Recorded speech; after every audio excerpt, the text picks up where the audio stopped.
कबूतर एक शांत स्वभाव वाला पक्षी है। कबूतर सभी स्थानों पर भिन्न भिन्न आकृति वाले होते हैं। कोलंबिडी कुल की कई सौ प्रजातियों के पक्षियों में से एक छोटे आकार वाले पक्षियों को फाख्ता या कपोत और बड़े को कबूतर कहते हैं। इसका एक अपवाद सफेद घरेलू कबूतर है जिसे शाह-तोत कहते हैं। कबूतर ठंडे इलाकों और दूरदराज के द्वीपों को छोड़कर लगभग पूरी दुनिया में पाए जाते हैं। कबूतर की अच्छी याददाश्त के कारण पालतू कबूतरों को संदेशवाहक कबूतरों के रूप में संदेश ले जाने के लिए उपयोग किया जाता था। उन्हें आमतौर पर कबूतर पोस्ट के रूप में जाना जाता है।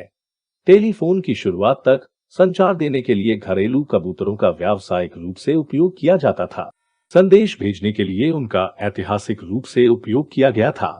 3000 ईसा पूर्व तक मिस्र इस पक्षी की एक विलक्षण गुणवत्ता का लाभ उठाते हुए कबूतर पोस्ट के लिए होमिंग कबूतरों का उपयोग होता था, जो कि अपने घोंसले से दूर ले जाने पर विशेष रूप से प्रशिक्षण के कारण घर का रास्ता खोजने में सक्षम होता है।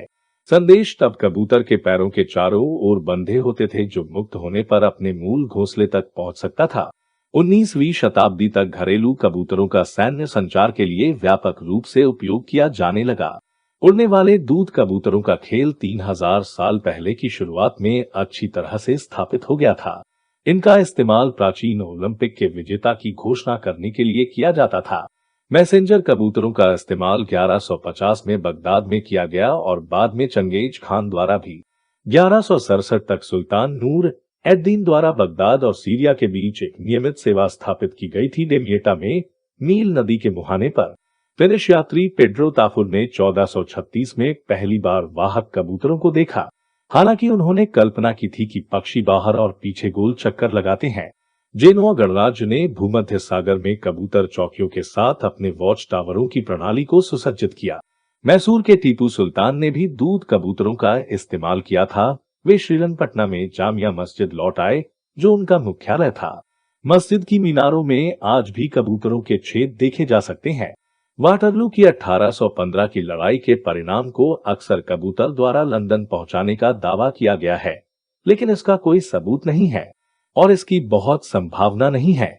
1820 के दशक तक कबूतर पोस्ट दुर्लभ था।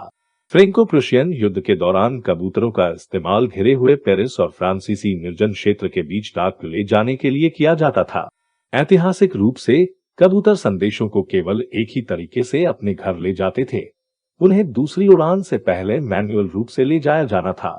हालांकि अपने भोजन को एक स्थान पर और अपने घर को दूसरे स्थान पर रखकर कबूतरों को 160 किमी तक की राउंड ट्रिप उड़ानों को कवर करते हुए दिन में 2 बार मजबूती से आगे पीछे उड़ने के लिए प्रशिक्षित किया गया था। उनकी विश्वसनीयता ने मेल मार्गों पर कभी कभी उपयोग करने के लिए खुद को उधार दिया था, जैसे कि नवंबर 1897 में ऑकलैंड, न्यूजीलैंड, न्यूटन के उपनगर और ग्रेट बैरियर द्वीप के बीच स्थापित ग्रेट बैरियर पिजनग्राम सर्विस संभवतः पहला नियमित हवाई मेल दुनिया में सेवा। दुनिया का पहला टिकट ग्रेट बैरियर पिजनग्राम सर्विस के लिए 1898 से 1908 तक जारी किया गया था।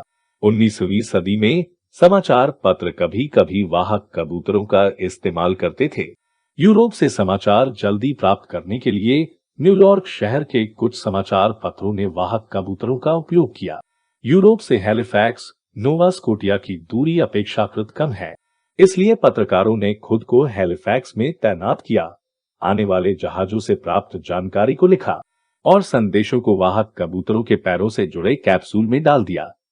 पक्षी तब न्यूयॉर्क शहर के लिए उड़ान भरते थे जहां सूचना प्रकाशित की जाती थी। प्राकृतिक आपदाओं के बाद आपातकालीन संचार सेवाएं प्रदान करने के लिए पूर्वी भारत में ओडिशा राज्य में कुछ दूरस्थ पुलिस विभागों द्वारा 21वीं सदी में घरेलू कबूतरों को अभी भी नियोजित किया गया था। मार्च 2002 में यह घोषणा की गई थी कि इंटरनेट के विस्तारित उपयोग के कारण ओडिशा में भारत की पुलिस कबूतर सेवा संदेशवाहक प्रणाली को सेवानिवृत्त किया जाना था। तालिबान ने अफगानिस्तान में कबूतरों को रखने या उनके इस्तेमाल पर प्रतिबंध लगा दिया है। आज तक कबूतरों को अभी भी प्रतियोगिताओं में शामिल किया जाता है। यह पता लगाने के इरादे से शोध किया गया है कि कबूतरों को ले जाने के बाद वे दूर के स्थानों से कैसे वापस आ सकते हैं, जहां वे पहले कभी नहीं गए थे। अधिकांश शोधकर्ताओं का मानना है कि होमिंग क्षमता मानचित्र और कंपास मॉडल पर आधारित है, जिसमें कंपास सुविधा पक्षियों को उन्मुख करने की इजाजत देती है और नक्शा सुविधा पक्षियों को लक्ष्य साइट के सापेक्ष अपना स्थान निर्धारित करने की इजाजत देती है। जबकि कंपास तंत्र सूर्य पर निर्भर प्रतीत होता है, मानचित्र तंत्र पर अत्यधिक बहस हुई है। कुछ शोधकर्ताओं का मानना है कि नक्शा तंत्र पक्षियों की पृथ्वी के चुंबकीय क्षेत्र का पता लगाने की क्षमता पर निर्भर करता है। एक प्रमुख सिद्धांत यह है कि पक्षी अपने घर का रास्ता खोजने में मदद करने के लिए एक चुंबकीय क्षेत्र का पता लगाने में सक्षम है। वैज्ञानिक अनुसंधान ने पहले सुझाव दिया था कि कबूतर की चोंच के ऊपर बड़ी संख्या में लोहे के कण पाए जाते हैं, जो मानव निर्मित कंपास की तरह पृथ्वी के चुंबकीय उत्तर से जुड़े रहते हैं। इस प्रकार कंपास के रूप में कार्य करते हैं, जो कबूतर को उसके घर का निर्धारण करने में मदद करता है। हालांकि 2012 के एक अध्ययन ने इस सिद्धांत को खारिज कर दिया। इस क्षेत्र को एक स्पष्टीकरण की खोज के लिए वापस लाया कि कैसे जानवर चुंबकीय क्षेत्र का पता लगाते हैं। एक प्रकाश मध्यस्थ तंत्र जिसमें आंखें शामिल होती हैं और पार्श्व की जाती है, कुछ हद तक जांच की गई है, लेकिन विकास ने ट्राइजेमिनल तंत्रिका को मैग्नेटोसेप्शन में फंसा दिया है। फ्लोरियानो पापी और हाल के काम। बड़े पैमाने पर हंसवाल राव द्वारा किए गए शोध से पता चलता है कि कबूतर भी वायुमंडलीय गंधों के स्थानिक वितरण का उपयोग करके खुद को उन्मुख करते हैं। घ्राण नेविगेशन के रूप में जाना जाता है। अन्य शोध इंगित करते हैं कि घर के कबूतर भी परिचित सड़कों और अन्य मानव निर्मित सुविधाओं का पालन करके दृश्य स्थलों के माध्यम से नेविगेट करते हैं, 90 डिग्री मोड़ बनाते हैं और आदत मार्गों का पालन करते हैं, वैसे ही जैसे मनुष्य नेविगेट करते हैं। यूएस जियोलॉजिकल सर्वे के जॉन हैगरस्ट्रम द्वारा किए गए शोध से पता चलता है कि घर में रहने वाले कबूतर नेविगेट करने के लिए कम आवृत्ति वाले इंफ्रासाउंड का उपयोग करते हैं। कबूतर के नेविगेशन को बाधित या पुनर्निर्देशित करने के लिए 0.1 हर्ट्ज जितनी कम ध्वनि तरंगें देखी गई है। कबूतर का कान इतनी लंबी लहर की व्याख्या करने के लिए बहुत छोटा होने के कारण कबूतरों को पहली बार हवा लेते समय एक सर्कल में उड़ने का निर्देश देता है, ताकि मानसिक रूप से ऐसी लंबी इंफ्रासाउंड तरंगों का नक्शा तैयार किया जा सके। अन्य प्रयोगों से पता चला है कि कृत्रिम प्रकाश व्यवस्था के साथ दिन के कथित समय को बदलने या कबूतरों के घर में गंध को खत्म करने के लिए एयर कंडीशनिंग का उपयोग करने से कबूतरों की घर लौटने की क्षमता प्रभावित हुई। जीपीएस ट्रेसिंग अध्ययनों से संकेत मिलता है कि गुरुत्वाकर्षण संबंधी विसंगतियां भी भूमिका निभा सकती हैं। प्रशिक्षण के बाद कबूतर अपनी पीठ पर 75 ग्राम तक वजन ले जा सकते हैं। 1903 की शुरुआत में जर्मन औषधालय जूलियस न्यूब्रोनर ने वाहक कबूतरों का उपयोग तत्काल दवा प्राप्त करने और वितरित करने के लिए किया था। 1977 में 2 अंग्रेजी अस्पतालों के बीच प्रयोगशाला नमूनों के परिवहन के लिए 30 वाहक कबूतरों की एक समान प्रणाली स्थापित की गई थी।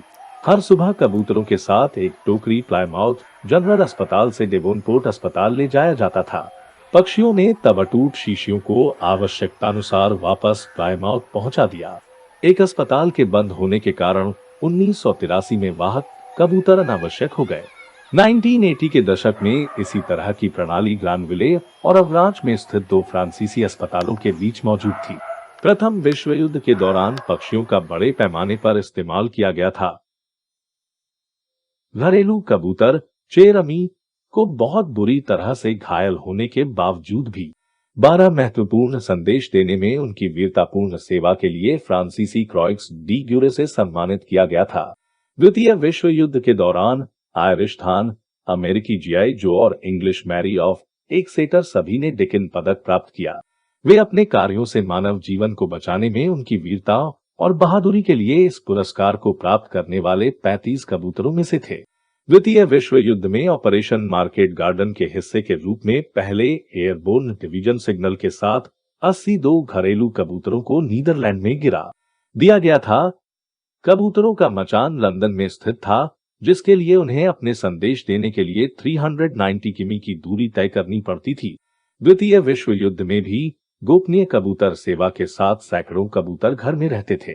स्थानीय प्रतिरोध एजेंटों के लिए खुफिया वेक्टर के रूप में काम करने के लिए उत्तर पश्चिमी यूरोप में एयर ड्रॉप किया गया था। नॉर्मैंडी के आक्रमण में पक्षियों ने एक महत्वपूर्ण भूमिका निभाई, क्योंकि दुश्मन द्वारा महत्वपूर्ण सूचनाओं को इंटरसेप्ट किए जाने के डर से रेडियो का उपयोग नहीं किया जा सकता था।